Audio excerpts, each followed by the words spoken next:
꿈과 암. 물고기가 되어 오신 어머니. 2013년 5월 국회의원 재선에 성공하고 나서의 일이다.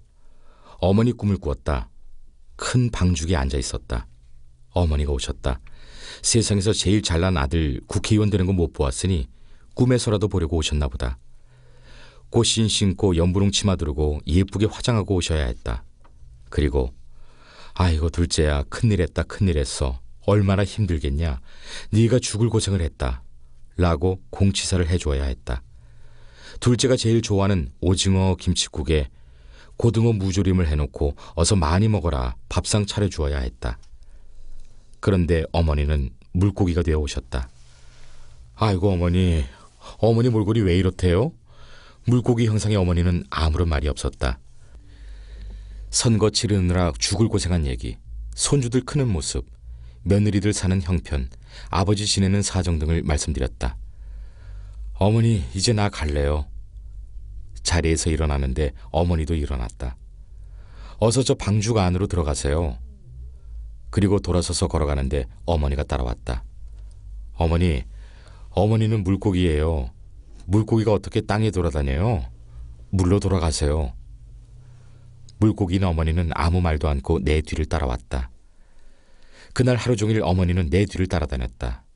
날이 어두워졌다. 어머니, 이제 정말 돌아가셔야 해요. 물고기가 물에서 이렇게 오래 나와 있으면 죽어요. 어머니는 한참 동안 내 얼굴을 보더니 방죽 안으로 들어갔다. 그 꿈을 꾸기 1년 전쯤인 2011년 7월이었다. 재선 고지를 돌파하기 위한 총선이 채 9개월도 남지 않은 시점이었다. 나는 암에 걸렸다. 사촌 누이가 똑같은 암으로 죽은 터였다. 왼팔 상완골 안에 7cm짜리 종양 덩어리가 발견됐다. 연골 6종 암이었다. 그날 세브란스 병원의 그 의사와 얘기할 계제가 아니었다. 내 평생의 스승님의 친형님이었다. 김 의원, 왜 허리에 손을 짚어요? 어디 안 좋아요? 예. 제가 마라톤 하잖아요. 좌골신경통에 고질이 돼 있어요. 그 병원 가서 치료는 받아봤어요? 뭘 이런 걸 가지고 파스나 붙이다가 정 심하면 침 좀 맞고 그러죠 뭐. 내가 마취통증과 의사 아닙니까? 수술 않고 주사 시술하는 것으로 깨끗하게 통증 잡는 게 있으니 병원 와보세요.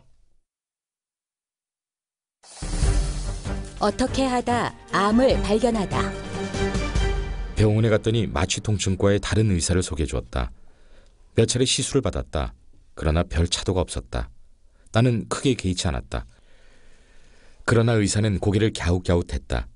MRI를 찍어서 상황을 정확히 체크한 후 다시 시술하자고 했다. MRI를 찍는 날 중요한 약속이 있었다. MRI와 엑스레이가 비슷한 것인 줄 알았다. 시간을 계산해보니 얼추 약속을 지킬 수 있을 것 같았다. 그런데 그게 아니었다. 한 5분이면 끝날 줄 알았더니 대기 시간까지 하면 거의 1시간은 걸린다는 것이다. 머릿속이 복잡해지면서 다음에 찍어야겠다고 생각했는데 웬걸 2주 후에나 검사가 가능하던 것이다. 엉치는 자꾸 결리는데 2주씩이나 기다려야 하나? 아니면 약속 늦는다고 싹싹 빌어야 하나? MRI를 찍기로 했다. 왠지 손해보는 느낌이 있어 본전을 찾아야겠다고 생각했다. 참 선생님, 예전에 운동하다 다쳐 가끔씩 쑤시는 왼쪽 어깨도 찍어볼 수 있을까요? 그럼요. 나이 50 되기 전에 50견이 올 수 있습니다. 마취통증과에서 그런 거는 다 다룹니다. 아니요. 50견이 아니라 그 예전에 다쳐서. 그러니까 MRI 찍어보자고요. 오른쪽 엉치 부분을 다 찍고 왼쪽 어깨 부분을 찍기 시작했다. 촬영기사가 고개를 갸웃갸웃했다. 저 시간 좀 더 있으세요? 아니요. 사실 지금도 늦었는데. 그래도 시간 좀 더 내셔야 할 것 같은데. 그렇게 해서 왼쪽 어깨를 찍다 난데없이 왼팔 상완골, 알통 나오는 부위를 추가로 찍었다. 일주일 후 병원에 갔다. 그런데 마취통증과가 아니라 연부정형외과로 오라는 것이었다. 왜 마취통증과가 아니지? 정형외과면 정형외과지 연부정형외과는 뭐야? 왼쪽 상완골에 약 7cm 정도의 육종이 발견됐습니다. 암입니까? 아직 모릅니다. 조직 검사를 해봐야 합니다. 바로 할 수 있나요? 아니요. 이건 피 검사로 나오는 게 아니고 뼈에 구멍을 뚫어 직접 조직을 채취해야 합니다. 전신 마취 수술이라 수술일자 잡아야죠. 며칠 후 조직 검사 수술을 받았다. 결과가 나오려면 또 며칠 기다려야 했다. 악성 종양 맞습니다. 무슨 암이래요? 정확히 얘기하면 연골 육종이라 부르는 암입니다. 그럼 바로 수술하나요? 아니요. 암이 다른 곳으로 전이되었는지 검사해야 합니다. 전이 되었으면 어찌 되나요? 일반적인 방법은 절단하는 겁니다. 다만 폐로 전이되면 매우 어려운 지경에 빠질 수 있습니다. 왼팔 상완골에 암이 있는데 절단을 한다? 절단한 후에 그림이 그려지지 않았다. 페트 검사를 받았다. 속절없이 며칠을 더 기다려야 했다. 사무실에는 수석 보좌관에게만 알리고 일절 말하지 않았다. 집사람은 내가 충격을 받을까봐 무섭다는 내색도 하지 못했다. 자다가 벌떡 일어났다. 여보, 괜찮을 거야. 내가 운이 좋은 사람 아닌가? 응? 그럼요. 괜찮을 거예요. 그렇겠지? 잘 되겠지? 자다가 또 벌떡 일어났다. 여보, 은행 통장하고 들어놓은 보험증서 다 갖고 와봐. 펀드 들어놓은 것은 다 팔았나? 당신 정무위원회 소속이라고 국회의원 되면서 다 팔았잖아요. 그리고 왜 자단 말고 통장 찾아요?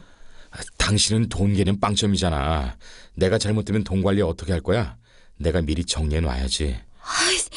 좀 방정맞은 소리 하지 말아요. 몇 날 며칠 밤을 그렇게 보냈다. 페트 검사 결과가 나왔다. 천만다행입니다. 전이는 되지 않았습니다. 크기에 비해 암이 뼈 안에 순하게 있었습니다. 죽은 어머니가 살려낸 둘째 아들. 수술대에 올랐다. 왼쪽 어깨에서 시작해 아래로 살을 10여 센티미터 갈랐다. 뼈를 가로 1cm, 세로 7cm 잘라냈다.